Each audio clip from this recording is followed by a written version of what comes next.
Sa labas ng bayan, nakatanggap si Roland ng isang tumpak na impormasyon na ang karamihan sa mga kalaban ay hindi nagtataglay ng God Punishment Stone. Sa kabilang banda, si Roland ay nakatayo sa ibabaw ng isang burol, pinagmamasdan ng ilang mga sundalo na naghuhukay ng ilang malalaking hukay sa lupa.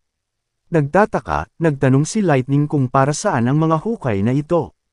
Sumagot si Roland na gumagawa sila ng mga bunker.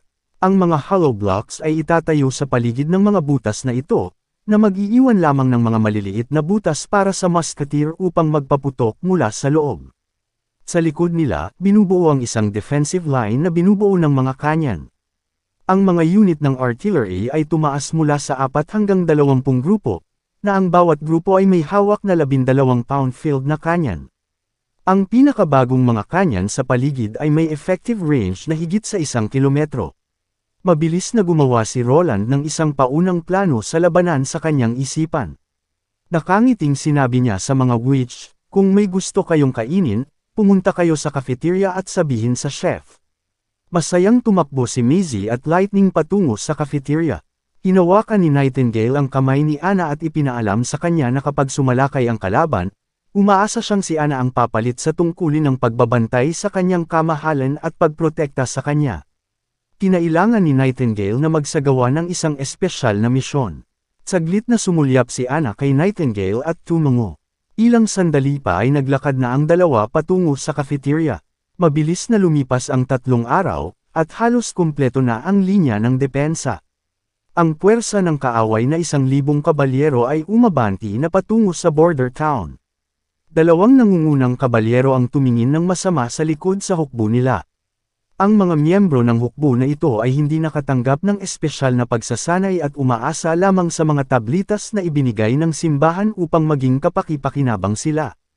Ang isa sa mga kabalyero ay napaisip kung bakit pa sila nagsanay sa martial arts sa murang edad pa lamang, kung ngayon kahit na ang mga walang armas na magsasaka ay maaaring sumali sa larangan ng digmaan sa pamamagitan ng pag-inom ng isang tableta. Napakunot ang noo ni Raymond sa sinabi ng kanyang kabalyero, pero hindi ito ang oras para pag-isipan ang mga bagay na iyon.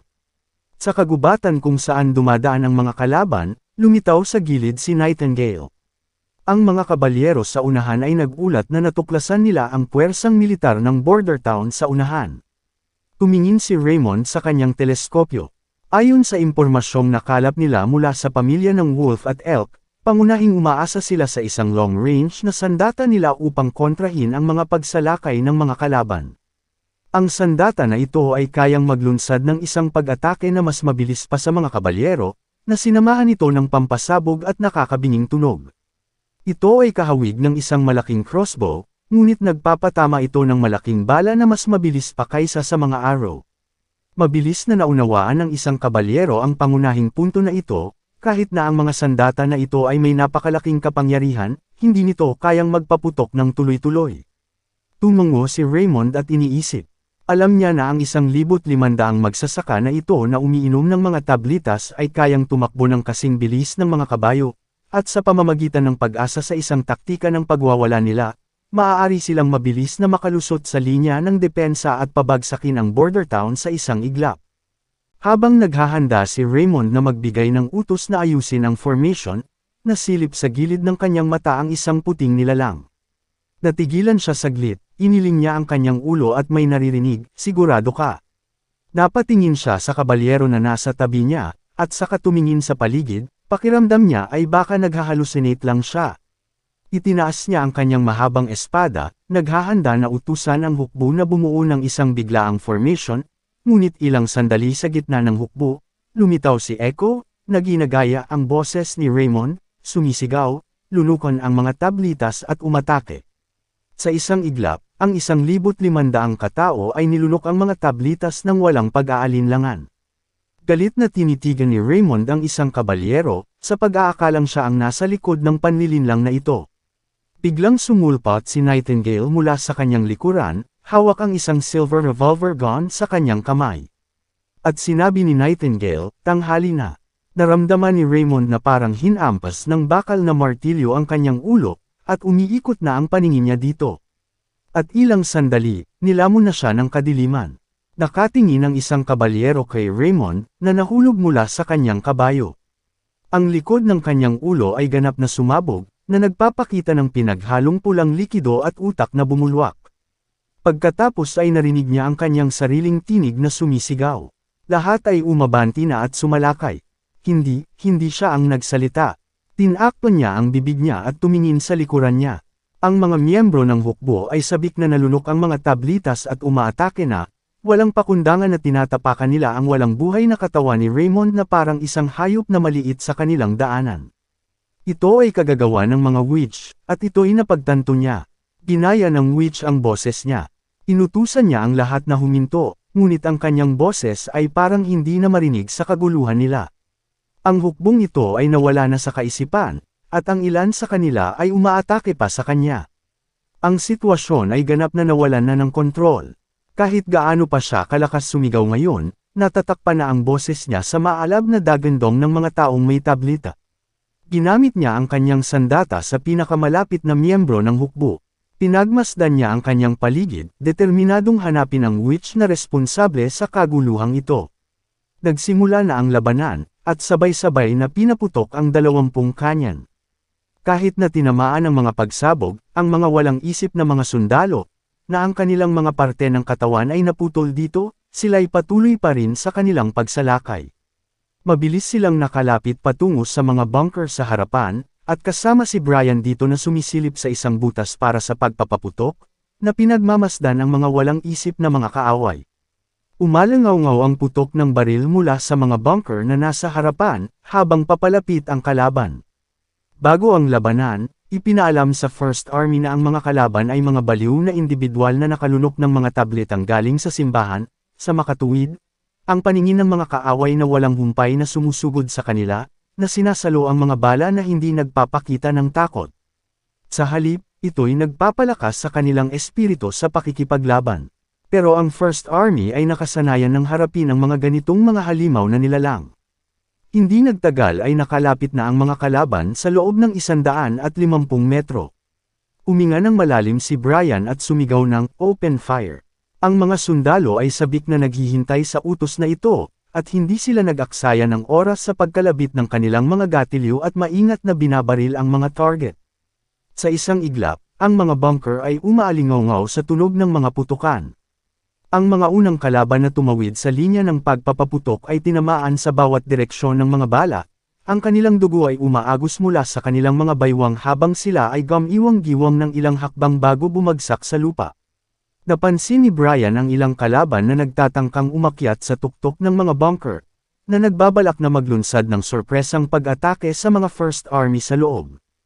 Gayunpaman, napigilan sila ng mga sundalo sa loob ng bunker na humaharang sa kanilang pagpasok. Walang pag-aalinlangan, tinarget ni Brian ang mga kalaban na gustong umakyat sa mga bunker.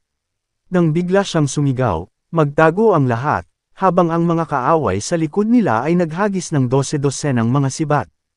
Gayunpaman, naharang ito ng mga bunker ang karamihan sa mga sibat. Ang isa sa mga bagong recruit ay tumawa lamang, sa pag-aakalang walang panganib, at tumayo. Gayunpaman, isang sibat na perpektong nakatarget sa butas ng bunker ang tumama sa kanyang dibdib. Napasigaw siya sa mahinang ungol, bumagsak siya sa lupa ng mabilis, sinimula ni Brian na suriin ang kanyang sugat. Nananatiling malinaw ang kamalayan ng sugatang sundalo habang siya ay nanginginig sa pagkabalisa, nagtatanong kung siya ay mamamatay na. Ang maikling sibat ay nakabaon sa kanyang ibabang dibdib, bahagyang hindi na gumagana ang kanyang mga baga, dahil ang kanyang paghinga ay tila medyo may nakaharang. Naalala ni Brian ang payo ni Roland na huwag tanggalin ang sibat sa mga ganitong sitwasyon, at hintayin itong gamutin ni Noah pagkatapos ng labanan. Inilagay ni Brian ang kanyang kamay sa noo ng sundalo, tinanong ni Brian kung alam niya ang tungkol sa mga kakayahan ni Noah. Isang maliit na ngiti ang ginawa ng sundalo at nagpahayag ng kanyang pasasalamat, dahil sa wakas ay magkakaroon na siya ng pagkakataong makilala si Miss Noah. Mahigpit na hinawakan ni Brian ang kanyang kamay, hinihimok siyang kumapit lamang.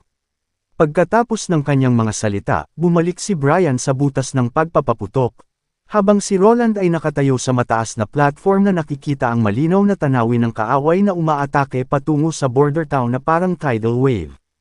Sa bawat hanay ng mga bunker na kanilang tinatahak, kapansin-pansing humihina na ang pagsalakay nila. Sa oras na maabot nila ang ikatlong hanay ng mga bunker, ang mga kaaway ay ganap na nakapwesto sa mga crossfire ng mga firegun army. At di nagtagal, nakarating na ang mga kaaway sa 300-meter range, na pumasok sa deadly zone na sakop ng mga artillery positions, isang zone kung saan nasasakop ito ng mga parang shotgun pellets. Inutusan ni Vanner ang lahat na magpasabog ng kanyan, inayos ang kanilang mga anggulo upang patagin ang kanilang pagtilapon. Ang mga apoy at makakapal na usok ay sumabog mula sa mga kanyan, at ang mapangwasak na epekto ng mga bala nito sa mga walang armored target ay kitang-kita, na ang bawat bakal na bala ay may kakayahang tumagos sa 2 hanggang 3 individual.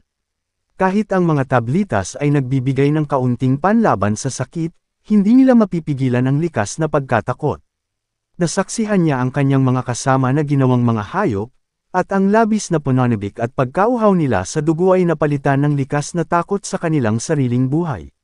Nang nakakalat ang kalahati ng kanilang puwersa dahil sa mapangwasak na pag-atake, nagsimulang magpakita ng mga palatandaan ng pag-atres ang mga kaaway. Ang takot ay kumalat na parang salot, na nagpahawa sa buong hukbo at inihulog ang kanilang mga sandata at tumakas palayo. Inutusan sila ng mga nangungunang kabalyero na bumalik, ngunit hindi nagtagal, isang malakas na bala ng artillery ang dumapos sa kanyang ulo. Si Roland, na nagmamasid mula sa mga pader, ay nakita ang mga kalaban at alam na hindi sila tunay na isang matatag na grupo.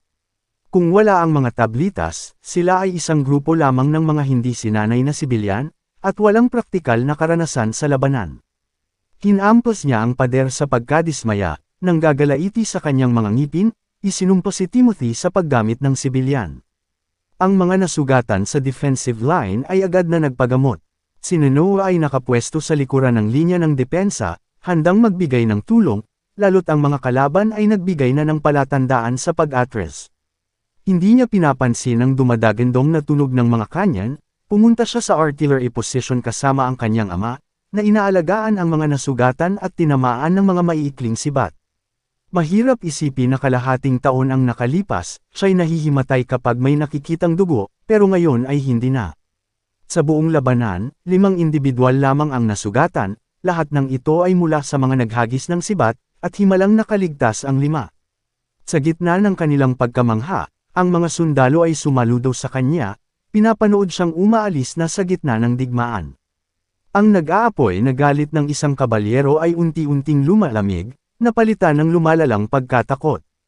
Ang kanyang ilang natitirang mga kabalyero ay hinabol si Nightingale, at inutusan silang lunukan ang lahat ng tablitas at hanapin siya. Biglang, 2 malalaking baging ang bumaba mula sa itaas, na sinakal ang 2 kabalyero. Nang mga sandaling iyon, naririnig niya sa likuran ang tunog ng mga yapak na gumugulo sa ilalim ng halaman.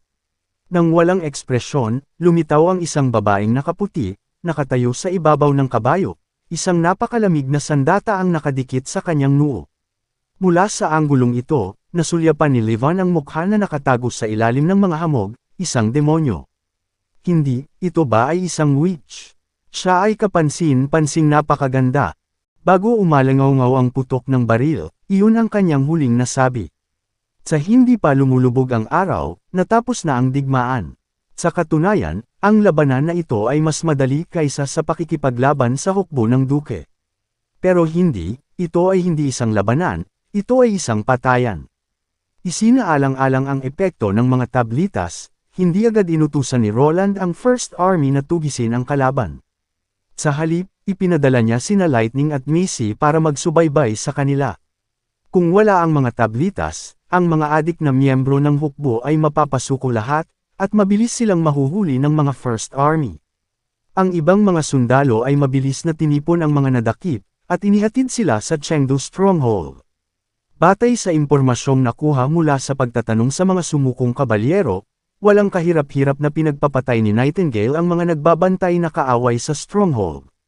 At ang kapitan na naiwan dito ay pinatay din niya. At dumaan ang 4 na araw nang makarating sa Chengdu Stronghold. Sa piitan ng kastilyo, natagpuan ng mga tauhan ni Roland si Petrov, na mukhang pagod na pagod. Gayunpaman, kung isa sa alang-alang ang marangal na katayuan, hindi siya nakaranas ng mahirap na pagtrato. Matapos ang halos 3 buwan, muling nakipagkita ang prinsipe sa representative ng Chengdu Stronghold. Upang maiwasang maulit ang pagbagsak ng stronghold, agad na gumawa si Roland ng mga bagong plano, ang pagbuo ng hukbo, paggawa ng mga kalsada, at pagtataguyod ng edukasyon. Idinetalye niya ang lahat sa papel at hiniling na agad na kumilos si Petrov. Tiniyak sa kanya ni Petrov na hindi na niya bibiguin muli si Roland.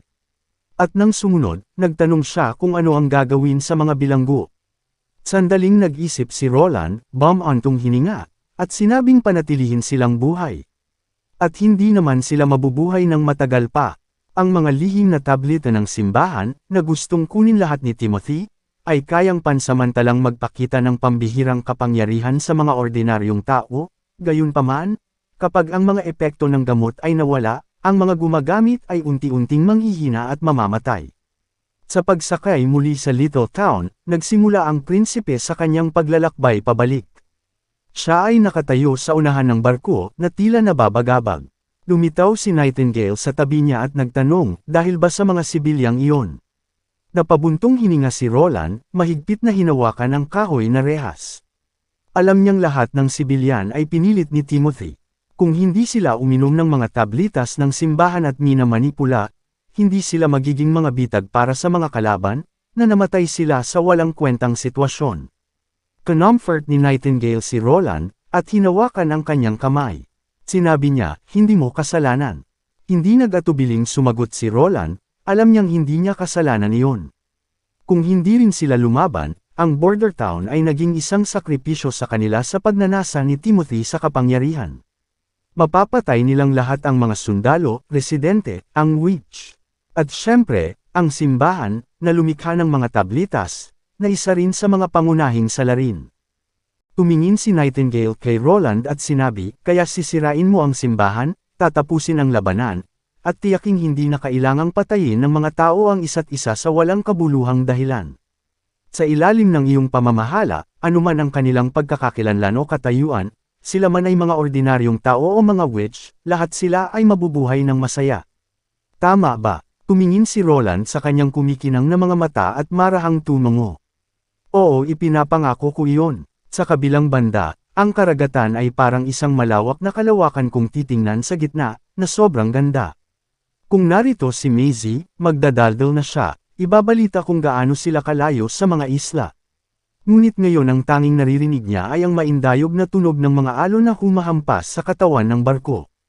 Kahit na ito ay naging nakakapagod na pakiramdam makalipas ang ilang sandali para sa mga tripulante, ito ay isang maswerteng senyales, na nagpapahiwatig ng magandang panahon para sa paglalayag. Lumapit sa kanya ang isang matandang lalaki na may butik-butik na puting buhok. Nakapagtataka na sila ay tunay na nanirahan sa Fjord Island, sa kabila ng malaking lupain nito, gayunpaman, kapag tumaas ang tubig doon, ang karamihan sa lupain ay lulubog, na nagpapahiwatig na hindi angkop na tirhan. Tinanong niya kung bakit hindi sila tumira sa Crescent Bay sa halip. Ito ang pangalawang pinakamalaking isla at mayroon pa ring malaking lupain doon na walang nakatira. Hamalakhak si Ash. Hindi lahat ay kayang pakitunguhan ng mga witch. Si Jack Wan ay ang kapitan ng barko, tulad ng sinabi sa kanyang pangalan. Ang kanyang mukha ay pinalamutian ng isang patch sa mata, na ganap na ikinubli ang kanyang kaliwang mata. Isa siya sa iilang kapitan na handang maghatid ng mga gamit para sa mga witch.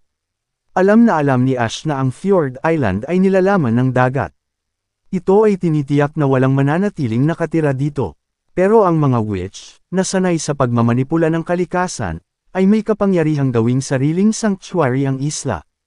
Tumingala siya sa langit at sinabi, kung wala ang God Punishment Stone ng simbahan, maaari silang lumikha ng isang ganap na kakaibang mundo. Isang bagong mundo at pag-asa.